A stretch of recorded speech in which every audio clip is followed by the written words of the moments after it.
النهارده في ماتش استون فيلا وتوتنهام كان في ملحمة كروية بين كونتي وإمري. أثناء سير المباراة ظهرت مشاكل كتير جدا في هيكل توتنهام وضعف الفريق في إيجاد الحلول واختراقات دفاع استون فيلا.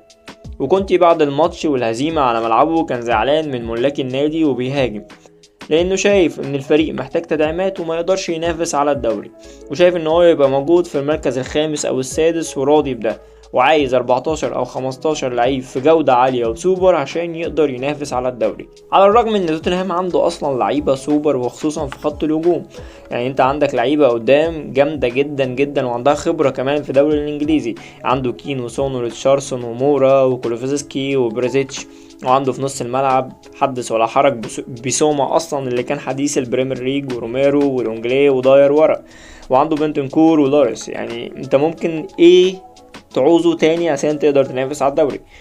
ايه ممكن يخلي كوتش مع الاسماء ديت كلها ان هو يخسر من استون فيلا على ملعبه؟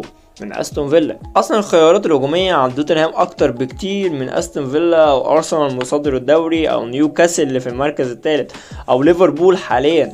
والعكس تماما، يوناي إمري مدرب كبير جدا وعمل تغيير كبير جدا مع استون فيلا، وقدر يحقق 3 انتصارات من 4 ماتشات مسك فيهم الفريق، كسب مانشستر الرابع وتوتنهام الخامس وبرايتون الثامن وخسر قدام ليفربول. وده يدل على التحسن الكبير للمعدل التهديفي للفريق بالاضافه للصلابه الدفاعيه اللي ظهر في ماتشات كتير، وخصوصا في ماتش النهارده كسب 2-0. وده يدل ان كونتي ملوش حاجه وان هو يخسر النهارده من استون فيلا، وان يوناي امري درسه كويس وقدر يكسبه ويتفوق عليه تكتيكيا. وفي اخر الفيديو نحب نوجه سؤال: هل كونتي هيكمل مع الفريق ولا لا؟ وهل الفريق محتاج تدعيمات فعلا ولا لا؟ لو عجبك الفيديو ما تنساش تعمل لايك وسبسكرايب. السلام عليكم.